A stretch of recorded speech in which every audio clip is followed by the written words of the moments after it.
ഇന്ത്യക്ക് തിരിച്ചടി നൽകാനുള്ള പാകിസ്ഥാന്റെ നീക്കങ്ങൾക്ക് മറുപ്രയോഗത്തിലൂടെ തന്നെ ഇന്ത്യ തിരിച്ചടി നൽകിയിരിക്കുന്നു. അങ്ങനെ വളരെ പ്രധാനപ്പെട്ട 6 കേന്ദ്രങ്ങളിൽ ലാഹോർ അടക്കം കടന്നുകൊണ്ടാണ് ഇന്ത്യയുടെ ഡ്രോൺ പ്രയോഗം നടത്തിയിരിക്കുന്നത്. 6 പ്രധാനപ്പെട്ട കേന്ദ്രങ്ങളിൽ പാകിസ്ഥാൻ നടത്തിയ പ്ലാനിംഗ് ശക്തമായി തന്നെ തകർക്കാൻ കഴിഞ്ഞിരിക്കുന്നു. റാവൽപിണ്ടി, കറാച്ചി, എങ്ങനെയാണ് ലാഹോറിലേക്ക് ഇന്ത്യയുടെ ഡ്രോൺ എത്തിയത്? ഇന്ത്യ ഉപയോഗിച്ചിരിക്കുന്ന ഡ്രോൺ എന്ന് പറയുന്നത് IAI ഹറോപ്പ് എന്ന ഡ്രോൺ ആണ്. ഇത് ഇസ്രയേലി നിർമ്മിത ഡ്രോൺ ആണ്. ഇസ്രായേൽ എയറോസ്പേസ് ഇൻഡസ്ട്രീസ് നിർമ്മിച്ചിട്ടുള്ള IAE ഹറോപ്പാണ് ഇന്ത്യ ഈ സിന്ധൂർ 2.0 വേണ്ടി ഉപയോഗിച്ചിരിക്കുന്നത്. ഈ ഡ്രോണിന്റെ ഏറ്റവും വലിയ പ്രത്യേകത, ഈ ഡ്രോൺ അറിയപ്പെടുന്നത് തന്നെ സൂയിസൈഡ് ഡ്രോൺ എന്നാണ്, ആത്മഹത്യാ ഡ്രോൺ എന്നാണ്. കാരണം ലക്ഷ്യം നിറവേറ്റുക, അവസാനിക്കുക എന്നാണ് ഈ ഡ്രോണിന്റെ പ്രത്യേകത. ഈ ഡ്രോണിന്റെ ഏറ്റവും വലിയ പ്രത്യേകത ഈ വ്യോമ പ്രതിരോധ മാർഗങ്ങളെ അതിന് ഉല്ലംഘിക്കാൻ കഴിയും, അതിനെ കബളിപ്പിക്കാൻ കഴിയും എന്നുള്ളതാണ് ഏറ്റവും പ്രധാനപ്പെട്ട കാര്യം. ഇത് സെൽഫ് ഡിസ്ട്രക്റ്റീവ് ആണ്. അതായത് ഇത് ആ ഡ്രോൺ ഉപയോഗിച്ച് നമ്മളത് ചെയ്തു കഴിഞ്ഞാൽ അതോടുകൂടി ആ ഡ്രോണിന്റെ പർപ്പസ് അവസാനിച്ചു എന്നുള്ളതാണ്.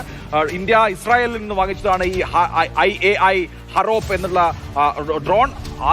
ആ ഡ്രോൺ പാകിസ്ഥാന്റെ വ്യോമ പ്രതിരോധ മാർഗത്തെ മറികടന്നിരിക്കുന്നു എന്നുള്ളതാണ് ഏറ്റവും പ്രധാനപ്പെട്ട കാര്യം.